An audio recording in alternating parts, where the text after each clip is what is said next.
Al-Iman TV, sarana penyubur keimanan. Bismillahirrahmanirrahim. Assalamualaikum warahmatullahi wabarakatuh. Alhamdulillahirabbil alamin. Wa bihi nasta'in ala umurid dunya waddin. Wassalatu wassalamu ala asyrafil anbiya'i wal mursalin, nabiyyina Muhammad wa ala alihi wa sahbihi ajma'in wa man ihtada bihuda wattaba' atharahu ila yaumiddin, amma ba'd. Allahumma inna nas'aluka ilman nafi'a wa rizqan thayyiba wa amalan mutaqabbala.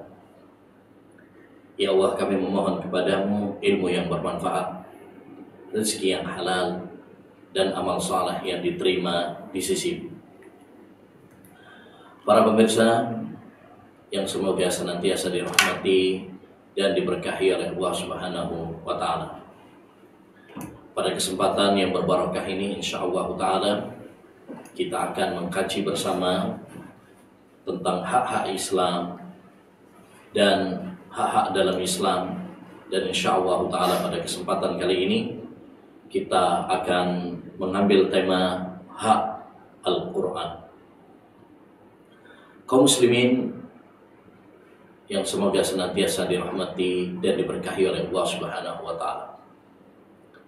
Al-Quran adalah kalamullah, firman Allah Subhanahu wa Ta'ala, al-munazzal ala Nabi sallallahu alaihi wasallam, yang Allah turunkan kepada Nabi kita Muhammad sallallahu alaihi wasallam, al-mabdu' bi suratil Fatihah, yang dibuka dengan surat Al-Fatihah, wal mahtum bi suratin Nas, dan ditutup dengan surat An-Nas. Jadi Al-Quran adalah kalamullah, firman Allah Subhanahu wa Ta'ala, bukan makhluk, tapi dia adalah firman Allah Subhanahu wa Ta'ala. Allah berfirman dalam surat At-Taubah ayat 6, wa in ahadun minal musyrikin astajaraka fa'ajirhu hatta yasma'a kalam Allah. Dan jika ada seorang dari kaum musyrikin, orang yang berbuat syirik kepada Allah, istajaraka, meminta perlindungan, keamanan kepadamu wahai Nabi, maka berikanlah dia jaminan keamanan hatta yasma'a kalam Allah, agar dia mendengar firman Allah SWT, yaitu Al-Quran. Oleh karenanya termasuk akidah Ahlus Sunnah wal Jamaah yang disebutkan oleh para ulama ussalaf dalam kitab-kitab akidah, bahwasanya Al-Quran kalamullah, bukan makhluk. Bahkan mereka dengan tegas mengatakan, siapapun yang mengatakan Al-Quran adalah makhluk, maka dia telah menyimpang, bahkan telah melakukan kekufuran. Sebab kalau kita mengatakan Al-Quran makhluk, konsekuensinya berat. Kalau kita mengatakan makhluk, berarti yang namanya makhluk bisa hidup dan bisa mati. Yang namanya makhluk, karena dia berarti bukan firman Allah SWT, sehingga tidak bisa dijadikan sebagai hujjah, sehingga bisa direndahkan, tidak dihormati. Makanya sebagian orang ada yang berani menginjak-injak Al-Quran, ada yang berani mengolok-ngolok Al-Quran, karena bagi mereka ini tidak perlu untuk dihormati, karena ia hanyalah makhluk, ia hanyalah omongan manusia, dan lain sebagainya. Maka ini harus kita fahami bahwa Al-Quran adalah firman Allah Subhanahu wa Ta'ala, bukan makhluk. Bahkan Imam Ahmad bin Hanbal rahimahullah, beliau dipenjara, disiksa untuk mempertahankan akidah ini, yaitu bahwasanya Al-Quran adalah kalamullah, firman Allah, bukan makhluk. Dan Al-Quran diturunkan kepada Nabi kita Muhammad sallallahu alaihi wasallam melalui perantara Jibril. Allah berfirman dalam surat Asy-Syu'ara ayat 192 sampai 195. Kata Allah Subhanahu wa taala, "Wa innahu latanzilu rabbil alamin. Nazala bihi ar-ruhul amin ala qalbika litakuna minal mundirin bilisanin arabiyyin mubin." Sesungguhnya Al-Qur'an itu adalah turun dari Rabbul Alamin, Rabb semesta alam, yaitu Allah Subhanahu wa taala. Yang namanya turun berarti dari atas ke bawah. Oleh karenanya ayat ini dan ayat-ayat yang lainnya menunjukkan bahwasanya Allah Subhanahu wa taala itu di atas langit, di atas arsy-Nya, yang menurunkan Al-Qur'an kepada Nabi Muhammad sallallahu alaihi wasallam. Yang namanya turun berarti dari atas ke bawah. Ya. Nah, Al-Quran itu turun dari Rabbul Alamin. Nazala bihi ruhul amin. Yang Allah Subhanahu wa ta'ala turunkan melalui perantara Ar-Ruhul Amin, yaitu Jibril alaihi salam. Ala qalbika litakuna minal mundirin. Kepada hatimu, wahai Muhammad, agar engkau menjadi orang yang memberi peringatan. Bilisanin arabiyyin mubin, dengan bahasa Arab yang jelas. Berarti Al-Quran itu turun dari Allah SWT. Ya, diturunkan melalui perantara Jibril alaihi salam kepada Nabi kita Muhammad sallallahu alaihi wasallam, dan ya dengan bahasa Arab. Dan ini termasuk keistimewaan Al-Quran. Ya, Al-Quran diturunkan oleh Allah Subhanahu wa ta'ala. Diturunkan melalui perantara Jibril, malaikat yang paling dekat dengan Allah, yang paling mulia. Ya, diturunkan kepada Nabi Muhammad, Nabi yang paling mulia, dengan bahasa Arab, bahasa yang paling mulia dan paling utama. Oleh karenanya, ya, ini juga menunjukkan keistimewaan bahasa Arab, karena Allah Subhanahu wa taala memilihnya sebagai bahasa Al-Quran. Makanya sangat lucu statement sebagian kalangan, ya, yang viral beberapa waktu yang lalu, bahwasanya bahasa Arab itu ciri teroris. Ini suatu kebodohan, ya, suatu kebodohan, kedangkalan yang muncul dari kedongkolan kebencian terhadap Islam, ya. Dan Al-Quran, ma'asyiral muslimin, adalah berisi kebenaran. Tidak ada keraguan, tidak ada kebatilan, ya, sedikit. Allah Subhanahu wa ta'ala berfirman, Alif Lam Mim, dzalikal kitabu la raiba fihi hudan lil muttaqin. Alif Lam Mim, inilah Al-Quran yang kami turunkan, ya, la raiba fihi, tidak ada keraguan, sedikit pun tidak ada. Ya, rata-rata orang kalau nulis buku di awal-awal itu mengakui kekurangan, mengharapkan kritikan. Ya, seringkali kalau kita baca sebuah buku, ya, penulisnya mengatakan tiada gading yang tak retak. Kami sangat berharap kritikan, masukan dari para pembaca sekalian. Itu kalau kita baca buku-buku yang ditulis oleh manusia. Tapi Al-Quran tidak. Di awal-awal langsung mengatakan, ya, Al-Quran itu adalah tidak ada keraguan di dalamnya. Ya, semuanya adalah yakin, semuanya adalah kebenaran, tidak ada kebatilan sedikit pun. La ya'tihil batilu min baini yadayhi wala min khalfihi tanzilun min hakimin hamid. Ya, Allah Subhanahu wa taala mengatakan dalam surat Fussilat ayat 42, Al-Quran itu tidak ada kebatilan pun dari arah depan maupun dari belakang, karena dia adalah turun dari Zat yang maha bijaksana lagi terpuji.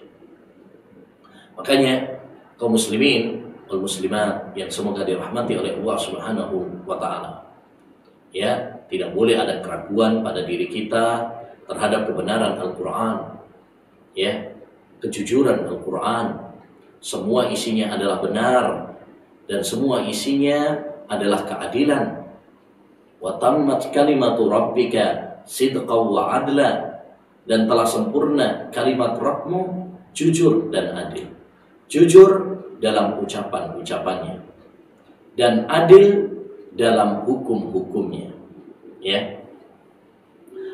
Siapapun yang berpegang teguh dengan Al-Quran, maka dia akan bahagia, dia akan selamat di dunia dan di akhirat. Sebaliknya, siapapun ya yang meninggalkan Al-Quran, berpaling dari Al-Quran, ya, maka dia akan galau, ya, dia akan sengsara di dunia maupun di akhirat. Allah Subhanahu wa taala berfirman dalam surat Thaha ayat 123, "Fa imma ya'tiyannakum minni huda faman ittaba'a hudaya fala yadhillu wa la yashqa." Ya, tatkala datang dariku petunjuk, yaitu Al-Quran, maka siapa yang mengikuti petunjukku, yaitu Al-Quran, maka dia tidak tersesat dan tidak sengsara di dunia maupun di akhirat. Ini jaminan dari Allah Subhanahu wa taala.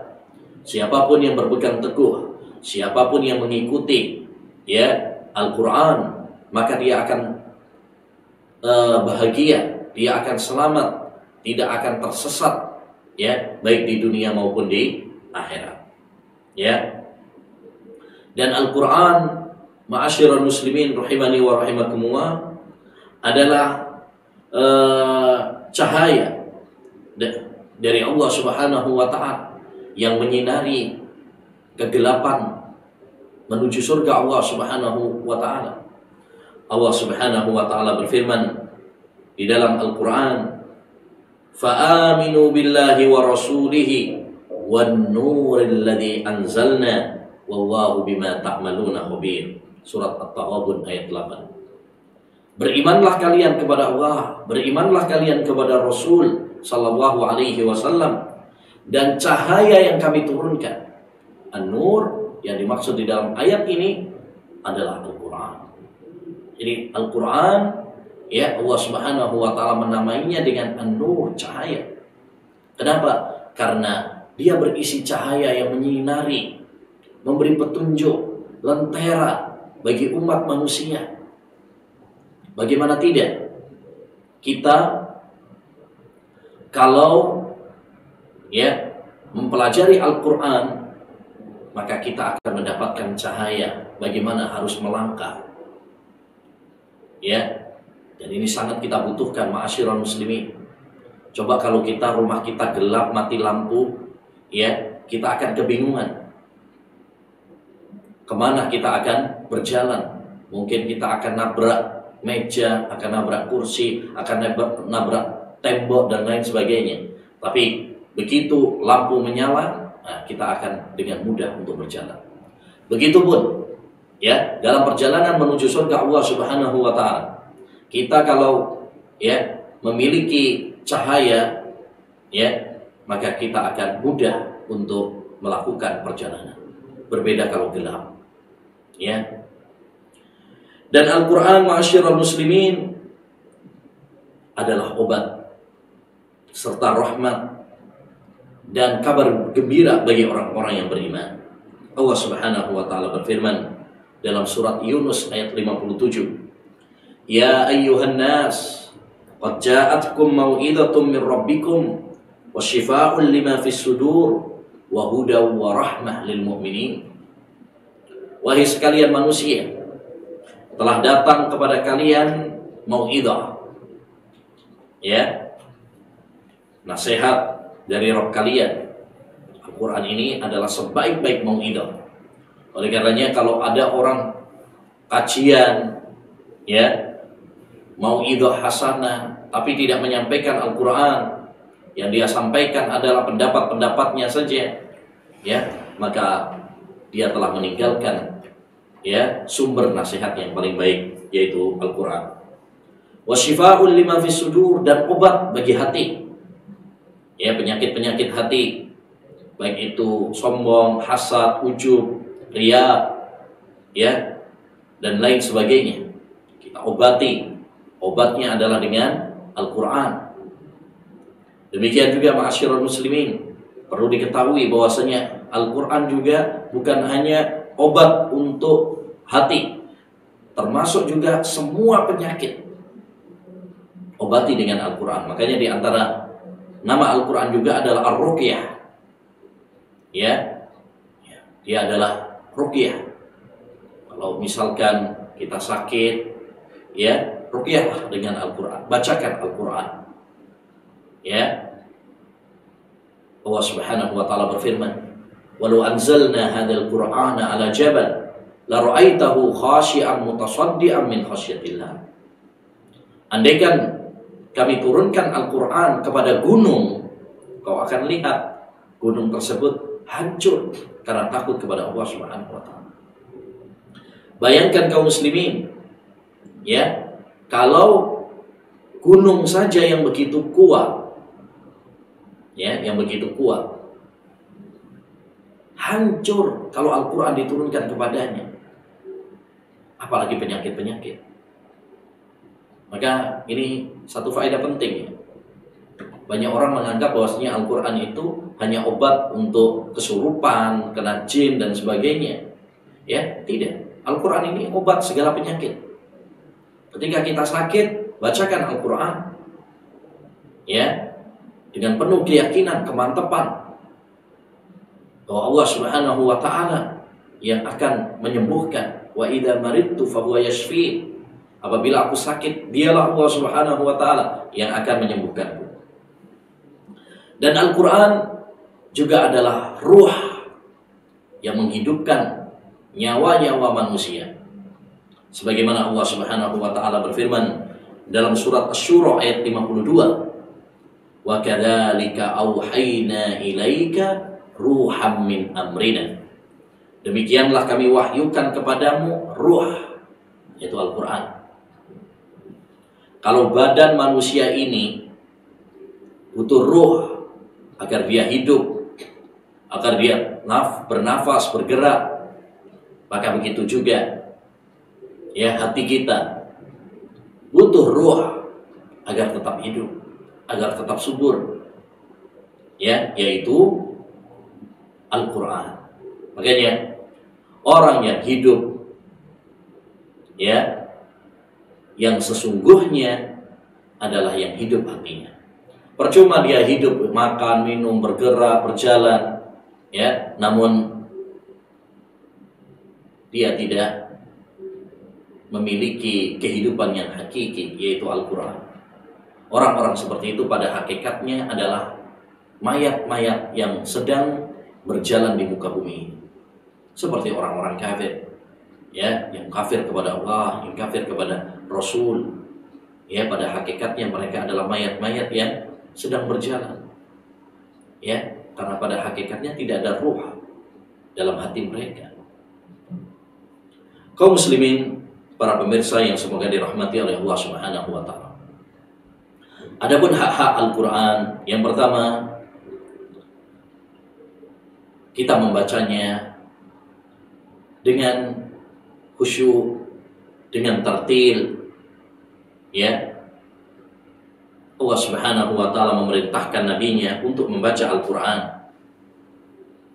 Kata Allah Subhanahu wa taala, "Watlu ma uhiya ilaika minal kitab wa aqimis shalah." Surat Al-Ankabut ayat 45. Bacalah apa yang diwahyukan kepadamu dari Al-Quran dan dirikan salat. Bacalah apa yang diwahyukan kepada kamu dari Al-Quran. Jadi Allah Subhanahu wa taala memerintahkan kepada nabinya untuk membaca Al-Quran. Dan kaidah mengatakan bahwa perintah untuk nabi berarti juga perintah untuk umatnya. Berarti kita juga diperintahkan untuk membaca Al-Quran. Tapi membaca bukan cuma sekedar membaca, tapi betul-betul membaca dengan hati, dengan kekhusyuan, ya, dengan penuh konsentrasi untuk memahaminya. Allah Subhanahu wa taala berfirman di dalam Al-Qur'an surat Al-Baqarah ayat 121, "Alladzina atainahumul kitab yatlunahu haqqa tilawatihi ulaika yu'minuna bih." Orang-orang yang kami berikan kepada mereka Alkitab, mereka membacanya dengan sebenar-benar bacaan. Mereka lah orang-orang yang beriman. Jadi Allah SWT menjadikan membaca Al-Quran itu termasuk tanda keimanan seorang hamba. Ya, tanda keimanan bagi seorang hamba. Bahkan Nabi SAW memberikan kabar gembira kepada kita sebagai motivasi untuk membaca Al-Quran. Kata Nabi SAW, "Man qara'a harfan min kitabillah, falahu bikulli harfin asyru al-amsalih." Ya, siapa yang membaca satu huruf Al-Quran, maka baginya setiap satu huruf 10 kebaikan. Masya Allah, luar biasa. Ya, luar biasa.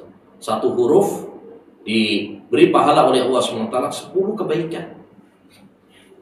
Artinya kalau kita membaca satu halaman saja itu sudah mendapatkan 5.000 kebaikan. Kalau kita membaca satu juz itu 100.000 kebajikan. Kalau kita membaca 30 juz sampai khatam, maka kita mendapatkan 3 juta kebaikan. Rahmat Allah dan keutamaan Allah Subhanahu wa taala begitu luas kepada hambanya. Maka hendaknya bagi kita untuk bersemangat membaca Al-Quran. Karena dengan membaca Al-Quran hati ini tenang, hati ini bersih. Kata Utsman bin Affan radhiyallahu anhu, "Wallahi law tahurat qulubukum ma syabi'at min kalami rabbikum." Demi Allah, seandainya hati kalian itu bersih, niscaya tidak akan pernah merasa kenyang dari membaca kalam Allah, firman Allah SWT, yaitu Al-Quran. Makanya sesibuk apapun beliau, yaitu Utsman bin Affan, beliau setiap hari pasti membaca Al-Quran. Subhanallah. Padahal beliau adalah seorang khalifah. Lantas bagaimana dengan diri kita yang seringkali lupa dari Al-Quran? Kita lebih sibuk dengan gadget kita, dengan media sosial kita, dengan HP kita, daripada dengan Al-Quran. Maka sempatkan, luangkan waktu kita untuk membaca Al-Quran dengan tartil, dengan suara yang merdu sebisa mungkin. Nabi SAW bersabda, "Laisa minna man lam yataghanna bil Quran." Bukan termasuk golongan kami orang yang tidak melakukan Al-Quran, maksudnya membacanya dengan merdu, tartil, sesuai dengan tajwid.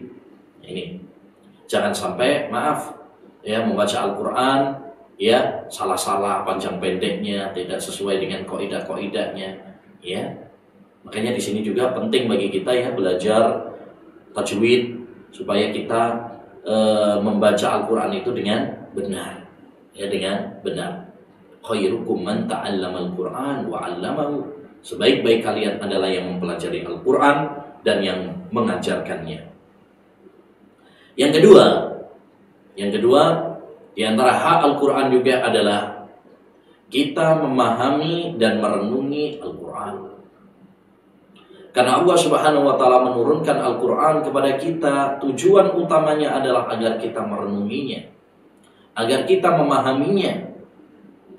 Kata Allah Subhanahu wa taala dalam surat Shad ayat 29, "Kitabun anzalnahu ilaika mubarakun liyadabbaru ayatihi waliyatadzakkara ulul albab."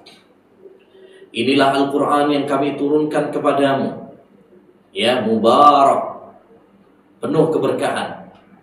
Keberkahan yakni al-khairul katsir ad-daim, kebaikan yang banyak dan berkesinambungan terus-menerus.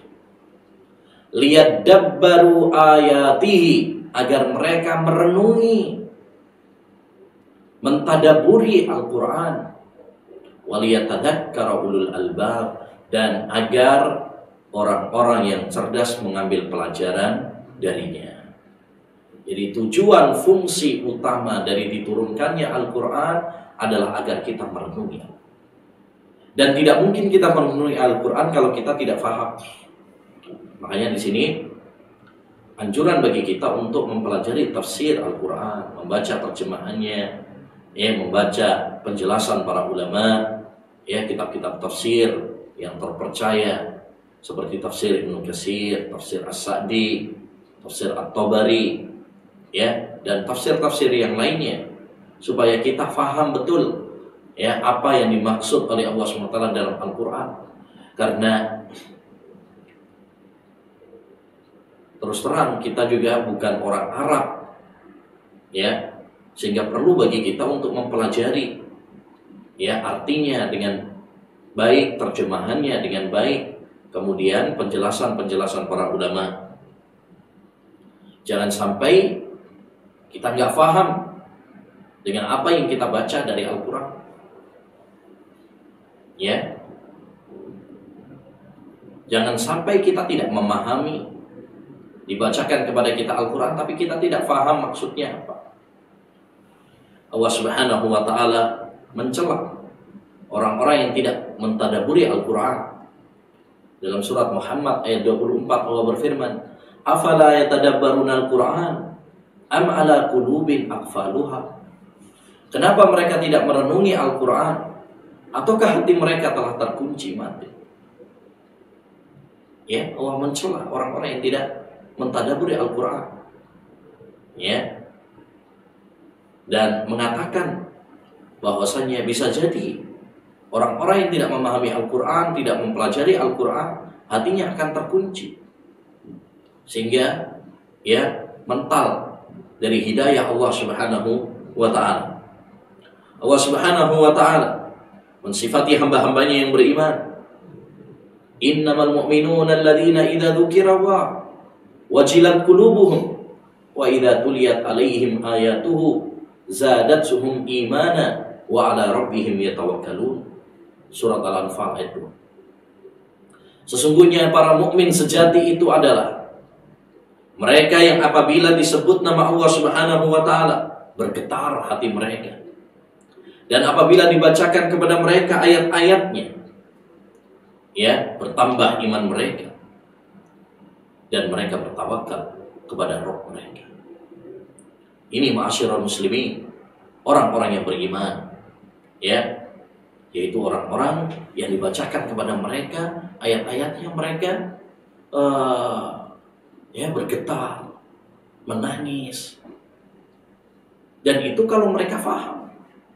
Kalau nggak faham, susah, ya. Ini sifat orang-orang yang beriman, ya. Sifat hamba-hamba Allah Subhanahu wa ta'ala yang sejati. Jangan sampai kita melihat televisi, sinetron bisa nangis, tapi membaca Al-Quran, ya, keras, tidak tersentuh sedikit pun. Ada apa dengan hati kita? Ya, sekeras itukah kita? Membeku seperti apa hati kita, sehingga tidak mengambil pelajaran, ya, dan tidak lembut hati kita ketika membaca Al-Quran. Kemudian ma'asyiral muslimin rahimani wa rahimakumullah, yang selanjutnya, yang ketiga, di antara hak Al-Quran juga adalah agar kita berpegang teguh dengan Al-Quran dan mengamalkan isi kandungan Al-Quran. Yang dihalalkan kita halalkan, yang diharamkan kita haramkan. Kita berpegang teguh, kita amalkan isi kandungannya. Ini yang paling penting, ya. Allah Subhanahu wa ta'ala berfirman dalam surat Az-Zukhruf ayat 43, "Fastamsik billadzi uhiya ilaik innaka ala siratim mustaqim." Berpegang teguhlah kamu dengan apa yang diwahyukan kepadamu, yaitu Al-Quran. Sesungguhnya engkau berada di atas jalan yang lurus. Ya, berpegang teguhlah kamu. Fastamsik billadzi uhiya ilaik. Berpegang teguhlah kamu ya dengan apa yang diwahyukan kepadamu. Dan berpegang teguh dengan Al-Qur'an bukan radikal. Ya. Bedakan antara berpegang teguh dengan prinsip-prinsip agama dengan radikal. Radikal itu kalau melampaui batas. Ya.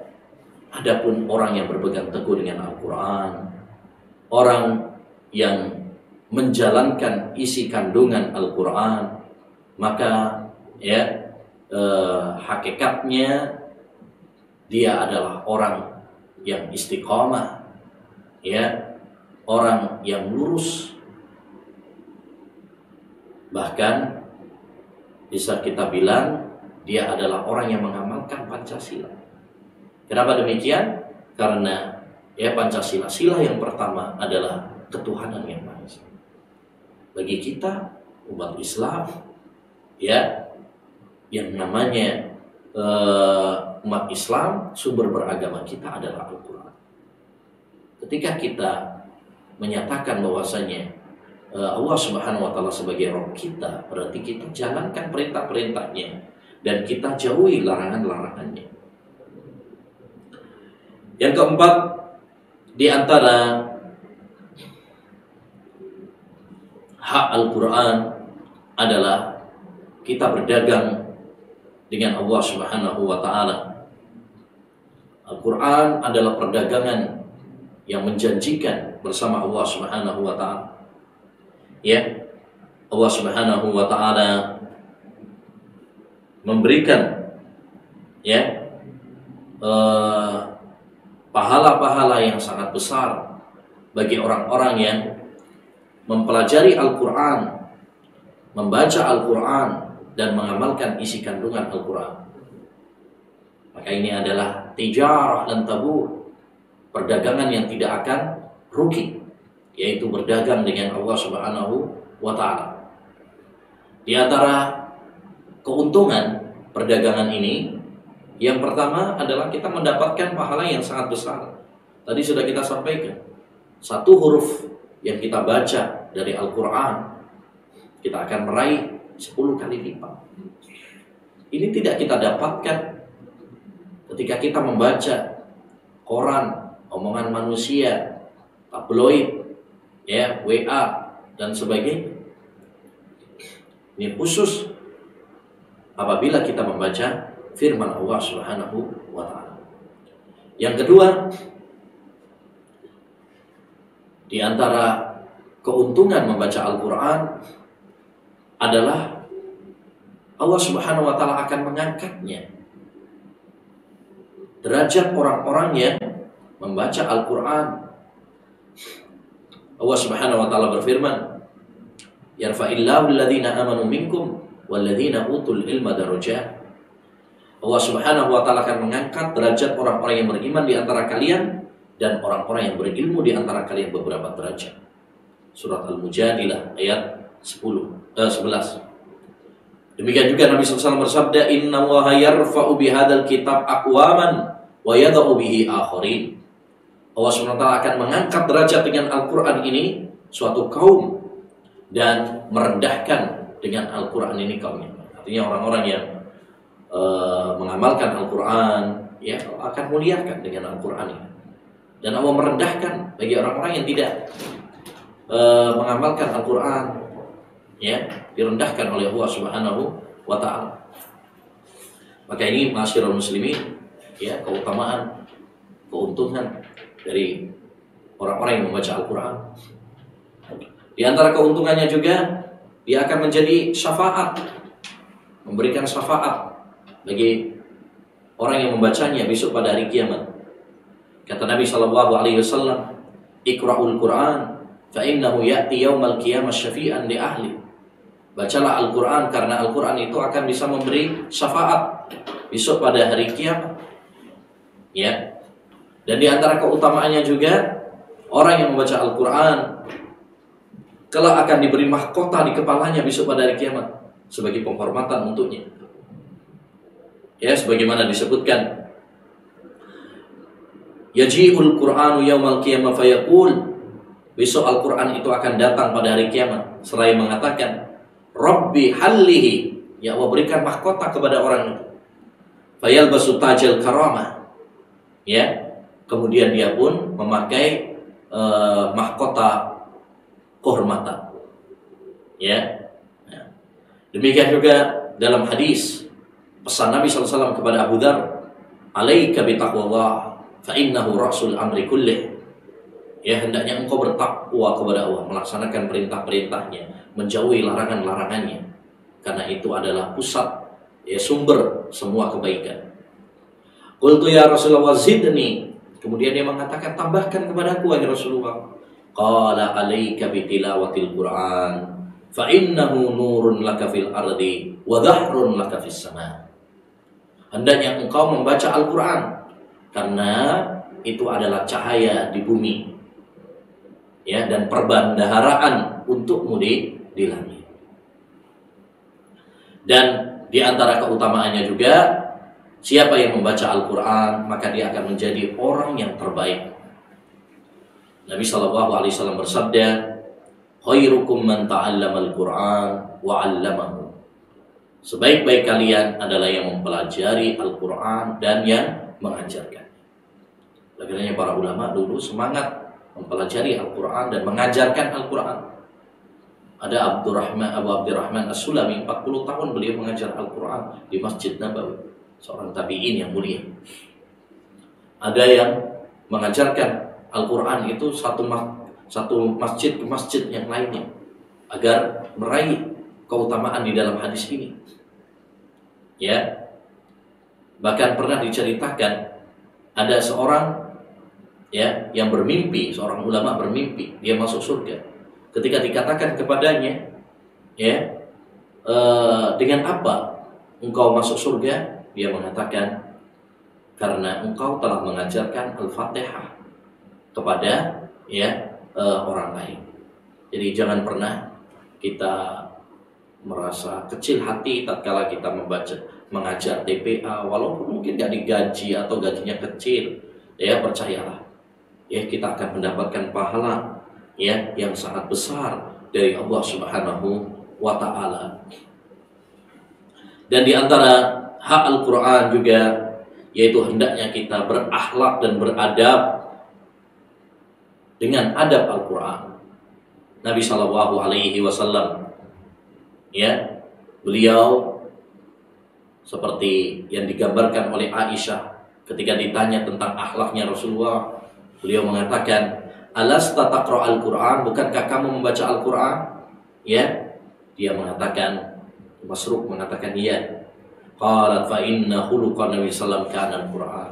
Sesungguhnya akhlaknya Nabi itu ya Al-Qur'an itu. Artinya apa yang terdapat di dalam Al-Qur'an, ya, itulah akhlaknya Nabi. Dia mengamalkan semua kandungan Al-Qur'an.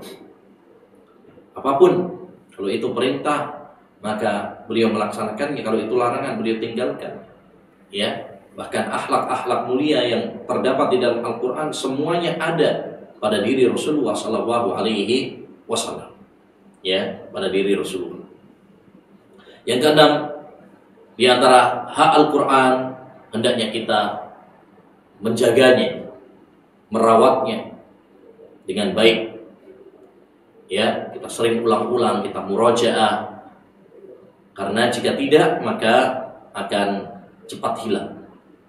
Nabi bersabda, ta'ahadul Qur'an, bacalah Al-Qur'an. Fawalladhi nafsi Muhammadin biyadih, demi zat yang jiwa Nabi Muhammad berada di tangannya, lahuwa asyaddu tafallutan minal ibili fi ukuliha. Ya, demi Allah, sesungguhnya Al-Qur'an itu lebih cepat hilangnya daripada unta dari ikatannya. Artinya Al-Qur'an ini kalau nggak dijaga dengan baik akan cepat hilang. Ya, dan di antara cara untuk menjaga Al-Qur'an adalah kita menjauhi dosa-dosa. Karena dosa-dosa inilah penyebab hilangnya, pudarnya, rontoknya Al-Qur'an, hafalan Al-Qur'an. Allah berfirman, "Wa ma asabakum min musibatin fabima kasabat aydikum wa ya'fu an katsir." Tidak menimpa kepada kalian satu musibah kecuali karena dosa-dosa kalian. Dan di antara musibah yang sangat besar, manakala kita memiliki hafalan kemudian hilang. Ini musibah yang sangat besar.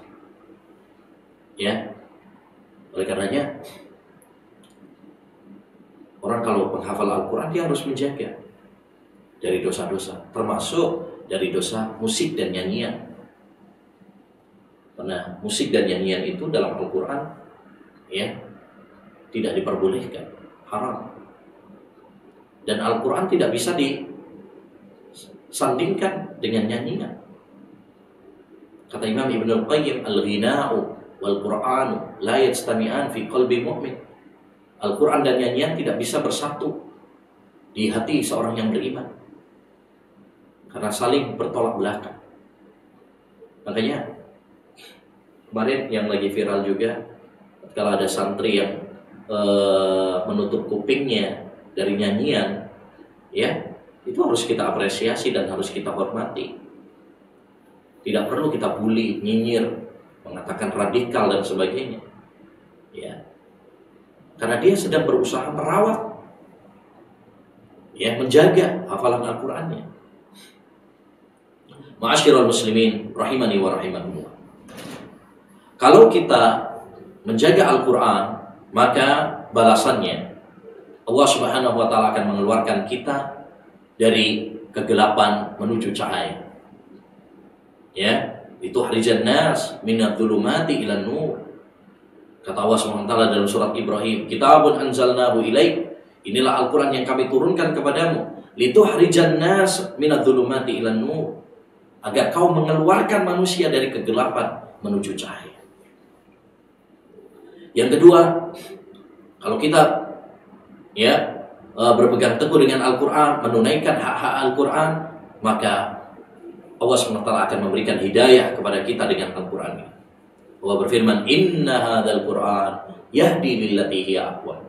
Sesungguhnya Al-Qur'an ini adalah hidayah, petunjuk, ya, yang memberikan petunjuk kepada kita kepada jalan yang baik. Dan Allah Subhanahu wa taala berjanji, siapapun yang berpegang teguh dengan Al-Qur'an, maka dia tidak akan tersesat. Kata Nabi, "Taraktu fikum amrayn." Aku tinggalkan kepada kalian dua hal, ya, lan tadillu ma tamassaktum bihima, kitab Allah wa sunnat Rasul. Kalian tidak akan tersesat selama kalian berpegang teguh dengannya, yaitu Al-Quran dan sunnah Rasulullah sallallahu alaihi wasallam. Maka jangan sampai kita berpaling dari Al-Quran, cuek dari Al-Quran, ya, acuh dari Al-Quran, karena itu adalah tanda kesengsaraan. Wa man a'rada an dzikri fa inna lahu ma'isyatan dhanka. Ya, barang siapa yang berpaling dari ya mengingatku, maka baginya adalah kehidupan yang sengsara. Demikian ma'asyiral muslimin wal muslimat rahimani wa rahimakumullah yang bisa kita bahas pada kesempatan yang berbarokah ini tentang hak-hak Al-Qur'an. Semoga apa yang telah kita pelajari ya bisa menjadi ilmu yang bermanfaat agar kita semakin cinta kepada Al-Qur'an dan agar kita bersemangat mempelajari ya dan memahami Al-Qur'an. Ya, semoga Allah SWT memberikan taufik kepada kita semuanya, dan semoga Allah Subhanahu wa taala menjadikan kita sebagai pecinta-pecinta Al-Qur'an. Wallahu a'lam bishawab. Wa sallallahu wasallam ala nabiyyina Muhammad wa ala alihi wa sahbihi ajma'in. Dukung channel kami dengan like, subscribe, dan aktifkan notifikasi agar kamu tidak ketinggalan video-video menarik lainnya.